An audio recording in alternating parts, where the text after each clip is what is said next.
Max was a quiet boy. He liked to read and draw. Books were his escape, and drawing was his way of expressing the world he saw in his mind. Most of all, Max liked to explore.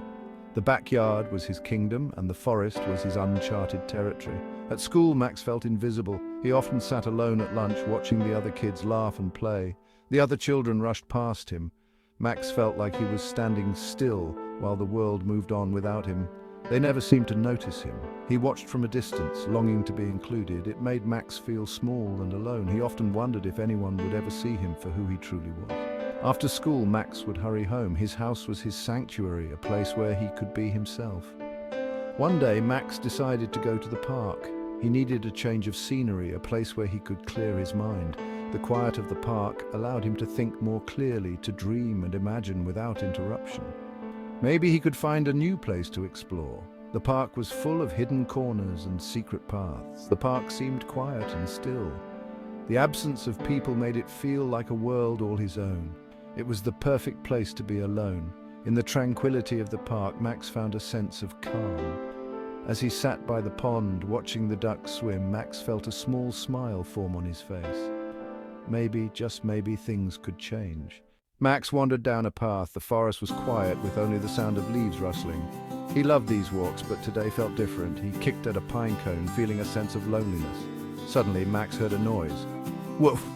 It was a bark, clear and sharp. There, behind a tree, was a dog. It peeked out cautiously. The dog wagged his tail, a sign of friendliness and hope. The dog came closer, licking Max's hand. Max laughed, feeling warmth spread through him. Max smiled. He had found a new friend. The forest no longer felt empty. "I'll call you Scout," Max said. From that day on, Max and Scout were inseparable. They explored every corner of the park. They chased squirrels and splashed in puddles. Scout followed Max everywhere. He waited patiently outside while Max went to school. Max wasn't lonely anymore. He had Scout, and Scout had Max. They were two peas in a pod. Two adventurers, always ready for the next big thing. Section 4. Finding Confidence. One sunny afternoon, Max and his loyal dog Scout were playing in the park. The park was filled with the sounds of laughter and the sight of children running around. Intrigued by Max and Scout, a group of children stopped to watch them, forming a small circle. "Your dog is funny," a girl said with a giggle. "What's his name?" Max replied. "This is Scout," feeling a mix of nervousness and excitement. The other children eagerly joined in, petting Scout and laughing. By the end of the afternoon, Max felt brave and confident, having made new friends. Section 5. A true friend. As the sun began to set, the other children said goodbye. Max and Scout walked home side by side. Max thought about his day. He had made new friends, he had felt brave, and it was all thanks to Scout. Max realized that Scout wasn't just his pet. Scout was his best friend. He was the brother Max had always wanted.